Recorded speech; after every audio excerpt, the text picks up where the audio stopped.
बिस्मिल्लाहिर्रहमानिर्रहीम। अस्सलामुअलैकुम। मैं हूं उमर इनाम। इस वीडियो में दो मौज़ूआत पर गुफ्तगू करेंगे। सबसे पहले देखेंगे कि इमरान खान साहब ने जो दूसरी कॉल दी थी 19 जून को एहतजाज की इस इम्पोर्टेड हुकूमत के ख़िलाफ़, उसके बारे में मुख्तलिफ आरा सामने आ रही हैं और जो वजीफ़ाखोर सहाफ़ी हैं पाकिस्तान में जो हुकूमती टुकड़ों पर अब पल रहे हैं, उनकी कोशिश है कि वो तमाम मुख्तलिफ हलकों को ये बावर करवाएं कि इमरान खान का ये जो एहतजाज था ये बिल्कुल नाकाम हो चुका है। लेकिन मेरी नज़र में तीन तब्दीलियां आई हैं पहले वाले एहतजाज में और इस एहतजाज में।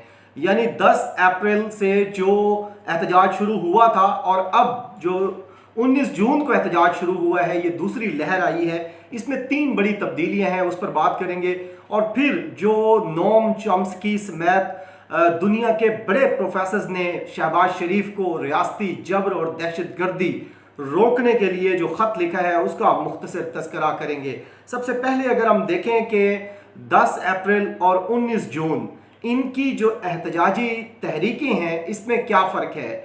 देखिए, 10 अप्रैल को जो तादाद थी वो कम थी। अब 19 जून को जो तादाद निकली है पूरे पाकिस्तान में, मैं यहाँ कमर्शियल मार्केट रावलपिंडी वाले जुलूस में और जलसे को कवर करने के लिए गया था।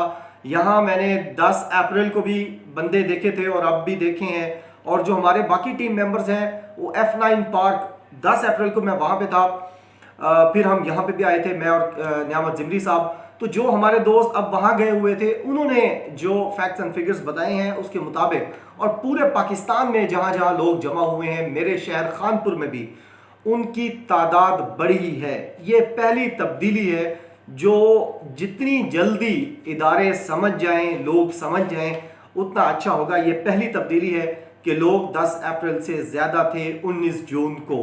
और दूसरी जो बड़ी तब्दीली आई है वो ये है कि आवाम के अंदर खौफ ख़त्म हो रहा है।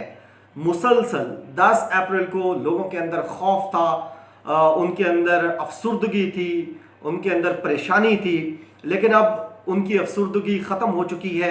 वो बहुत पैशनेट हैं पाकिस्तान के लिए, इमरान खान के लिए, फाइटिंग मूड में आ चुके हैं। और उनका जो खौफ था, खौफ क्या था कि वो बात नहीं करते थे कुछ इदारों के बारे में, कुछ शख्सियात के बारे में बात नहीं की जाती थी।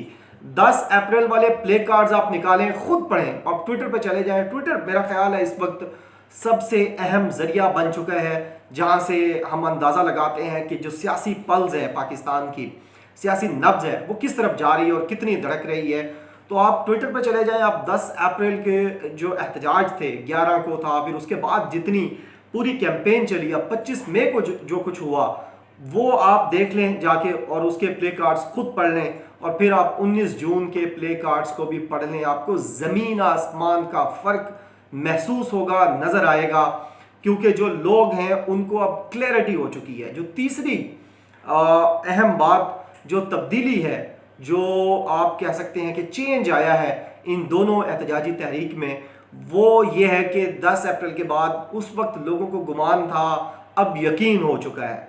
उस वक्त लोगों को शक था, अब वो शक दूर हो चुका है। उस वक्त लोगों को समझ नहीं आ रही थी कि उनके साथ हुआ क्या है, या जिसको उन्होंने वोट दिया है, 2.25 करोड़ वोट देकर जिस इमरान खान को उन्होंने इक़्तिदार आला से यहाँ पाकिस्तान में नवाजा था, उसके साथ क्या हुआ है और किसने ये सब कुछ किया है, उस वक्त ज़्यादा क्लैरिटी नहीं थी। लेकिन अब जूं जूं वक्त गुजर रहा है, क्लैरिटी ज़्यादा हो रही है, चीज़ें वाज़े हो रही हैं, पर्दे गिर रहे हैं। स्क्रीन के पीछे बैठे लोग अपनी ही करतूतों से, अपनी हरकतों से, अपनी ज़बान से और अपनी अपीयरेंस से, यानी खुद ज़ाहिर होकर अपने आप को वाज़े कर रहे हैं। तो ये सारी सूरत हाल जो है, ये तीन तब्दीलियां आपने भी नोटिस की होंगी।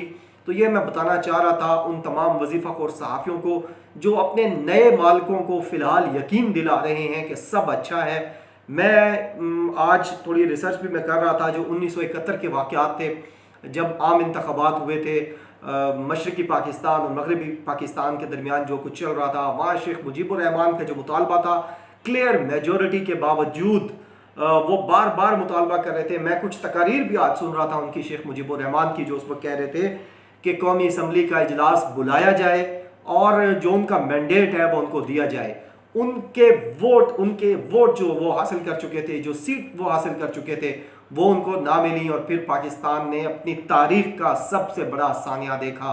अब इमरान खान साहब जो है वो एक दफ़ा फिर वही वाली चीज़ें हैं कि वो बहुत ज़्यादा पॉपुलर थे, शेख मुजीबुर रहमान। इमरान खान साहब भी अब बहुत ज़्यादा पॉपुलर हैं और बहुत ज़्यादा वोट लेके आए थे। पाकिस्तान की सबसे बड़ी जमात है हर जगह पर, सेनेट में, कौमी असम्बली में, जहाँ भी देखें वो सिंगल लार्जेस्ट पार्टी है तहरीक इंसाफ। तो अगर उनका भी ये मुतालबा नहीं माना जाएगा, और जो कि नहीं माना जा रहा, जो कि अभी ज़िद है, अना परस्ती है और लालच है और अपनी चीज़ें देखी जा रही हैं, पाकिस्तान या इमरान खान को कोई नोटिस नहीं कर रहा, कोई उनकी जो बात है वो उसको उस तरह संजीदा नहीं ले रहा, तो कल को अगर कोई बड़ा सानिया हो गया, कोई नुकसान हो गया, तो फिर हम सारे लोग लकीर पीटते रह जाएंगे, जिसका फ़ायदा कोई नहीं होगा।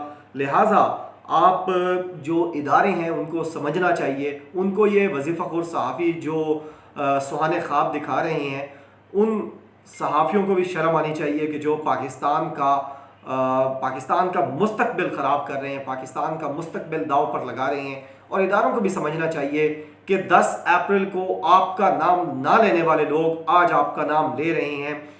जो 19 जून के सारे प्ले कार्ड्स थे उसमें 99% जो प्ले कार्ड्स थे वो न्यूट्रल्स के ख़िलाफ़ थे, हुकूमत के ख़िलाफ़, इम्पोर्टेड रिजीम के ख़िलाफ़, 12 जमातों के ख़िलाफ़ 1% थे और 99% सिर्फ फ़ौज के ख़िलाफ़ थे, ISI के ख़िलाफ़ थे। ये बहुत तकलीफ़ दे सूरत हाल है और इस पर ज़ाहिर है कोई मुहिब्बे वतन पाकिस्तानी, ना आप ना मैं, कोई खुश नहीं हो रहा, कोई मुतमिन नहीं हो रहा, बल्कि फ़िक्र बढ़ती जा रही है कि अगर यही सूरत हाल रही, जो इदारा सबसे ज़्यादा चाहा जाता था, जिसको सबसे ज़्यादा मोहब्बत दी जाती थी, अगर उसके बारे में इस तरह की चीज़ें सामने आएंगी और लोग इतना खुलकर बोलेंगे, तो वो जो भरम है, एक भरम, वो ख़त्म हो जाएगा। और जब भरम ख़त्म हो जाते हैं तो उसके बाद फिर कुछ नहीं रह जाता। अब बात कर लेते हैं जी इम्पोर्टेड हुकूमत के जुल्म सितम और रियासती जबर और दहशत गर्दी, जो 25 मई को, 23 मई को भी जो कुछ हुआ वो सारा आप सबके सामने है। किस तरह, यहाँ मैं वो देख रहा था उस दिन IG इस्लामाबाद की प्रोफाइल डॉक्टर नासिर की, वो जनाब उन्होंने लिखा हुआ है कि मैं पोइट भी हूँ, मैं ड्रामा राइटर भी हूँ, मैं फ़िलासफ़र भी हूँ, मैं पेंटर भी हूँ, पता नहीं 10 चीज़ें और भी लिखी हुई हैं। तो मैं अल्लाह का शुक्र अदा कर रहा था कि अभी तो ये पोइट हैं और पेंटर हैं और नेचर से मोहब्बत करने वाले बंदे हैं, तो इन्होंने सिर्फ ये शेल्स चलाए हैं जो दहशत गर्दों पर चलाए जाते हैं। अगर ये पोइट ना होते और इस तरह ये जो नरम गोश अपनी प्रोफाइल पे दिखा रहे हैं डॉक्टर साहब जो है IG इस्लामाबाद, अगर ये सब कुछ ना होते तो फिर तो इन्होंने टैंक के गोले मारने थे लोगों को जो D चौक पर खड़े हुए थे, फिर तो इन्होंने जो है वो AK-47 चलानी थी और जितने इक्विपमेंट होता है जंग में दहशत गर्दों के लिए वो सारा इन्होंने इस्तेमाल करना था, हेलीकॉप्टर से बमबारी करनी थी, इन्होंने बम मारना था इन लोगों को। शुक्र है ये जनाब जो है वो पोइट भी हैं और डॉक्टर हैं और बड़े पढ़े लिखे शख्स हैं जो केस का भी अपना इस वक्त सामना कर रहे हैं। तो इम्पोर्टेड हुकूमत का जो जुल्म और सितम है, इसके ख़िलाफ़ अमेरिकन राइटर, प्रोफेसर, और इनका तो बहुत लंबा चौड़ा तारुफ है, तकरीबन मैं समझता हूँ कि हम जितने स्टूडेंट्स हैं दुनिया भर के, वो नोम चॉम्स्की साहब को समझते हैं, उनको पढ़ते हैं। हर किसी ने कुछ ना कुछ इनका ज़रूर पढ़ा है। तो अब नोम चॉम्स्की साहब समेत, एक तो नाम इनका बड़ा मुश्किल है, इन साहब समेत दुनिया के बड़े प्रोफेसर्स ने, अमेरिकन प्रोफेसर्स ने पाकिस्तानी हुकूमत को, शहबाज शरीफ को एक ख़त लिखा है और उसके अंदर उन्होंने कहा है कि आप रियासती जबर और दहशतगर्दी जो कर रहे हैं लोगों के ख़िलाफ़ वो ना करें। इन्होंने क्या कहा, इन्होंने कहा जी 2 महीने से, यानी जब से इमरान खान गए हैं, पाकिस्तान में बुनियादी इंसानी हकूक़ की हालत ख़राब हो रही है, सिचुएशन जो है वो ख़राब हो रही है बुनियादी इंसानी हकूक़ की। और इसके साथ साथ वो ये कहते हैं कि आखिरी 2 महीने में एक राइज, एक सर्ज इसके अंदर देखने को मिला है जो इंसानी हकूक़ की वायलेशन हो रही है। तो इसको ख़त्म होना चाहिए, इसको मुतल्लिका इदारों को इसके ऊपर नोटिस लेना चाहिए। और उन्होंने ये भी कहा कि सहाफ़ियों के ख़िलाफ़ मुकदमात हो रहे हैं, इसके ऊपर इन्होंने अपनी ऑब्जर्वेशंस और रेजर्वेशंस दोनों शो की हैं इन तमाम राइटर्स ने। और फिर उन्होंने कहा है कि जी फ्रीडम ऑफ स्पीच जो है उसको वायलेट किया जा रहा है, बोलने की आज़ादी उसको सल्ब किया जा रहा है, ख़त्म किया जा रहा है। फिर सोशल मीडिया एक्टिविस्ट्स, आपने देखा कि पाकिस्तान में बोलने वाले बहुत ज़्यादा सोशल मीडिया यूज़र्स जो हैं उनको FIA ने नोटिस भेजा हुआ है और उनको अदालतों के चक्कर भी लगा रहे हैं, वो ज़मानतें भी ले रहे हैं सोशल मीडिया यूज़र्स। और इसके साथ साथ सियासी कारकुनान के ख़िलाफ़ भी, जो बाकायदा कारकुनान है ख़ुसूसन PTI के, उनके ख़िलाफ़ ये रियासती जबर किया जा रहा है जिसके ख़िलाफ़ ये लेटर आया है। और इसके साथ साथ सियासी कायदीन के ख़िलाफ़ केसेस, शीरी मज़ारी का केस का तस्करा किया गया है कि वो जो खुद ह्यूमन राइट्स की मिनिस्टर थी, उनके ख़िलाफ़ ह्यूमन राइट्स वायलेशन की गई है और उनको एक ऐसे केस पे फंसाने की कोशिश की गई जिसका कोई सर पैर नहीं था, जिसका कोई वजूद नहीं था। तो इसके ऊपर भी बात हुई है, इसमें उन्होंने इसको कंडेम किया है। और इसके साथ साथ जो इमरान खान साहब के ख़िलाफ़ तौहीन रिसालत का केस बनाया गया था, जब मस्जिद नबी सल्लल्लाहु अलैहि वसल्लम में रमज़ान शरीफ में जो वाक़या हुआ, अफसोसनाक वाक़या था, उसके हवाले से भी बात की गई है कि वहाँ कुछ वाक़या होता है तो उसके ऊपर इमरान खान को विक्टिमाइज़ करने की कोशिश की गई और उनके ऊपर तौहीन रिसालत का मुकदमा बनाया गया। इसको भी कंडेम किया है, शदीद मज़म्मत की है इन तमाम प्रोफेसर साहिबान ने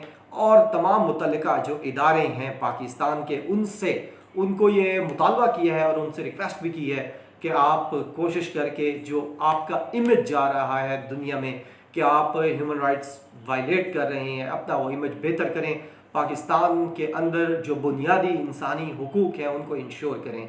तो ये दो स्टोरीज़ थी, आज की बड़ी स्टोरीज़ थी, एक 19 जून के एहतजाज के हवाले से और एक इस लेटर के हवाले से। उम्मीद है आपको वीडियो पसंद आई होगी। अपना फीडबैक लाजमी दीजिएगा क्योंकि आपका फीडबैक इस वीडियो को, इसके कंटेंट को, इसकी प्रेजेंटेशन को, तमाम चीज़ों को बेहतर करने में मदद देता है। बहुत शुक्रिया। अल्लाह हाफ़िज़। पाकिस्तान जिंदाबाद।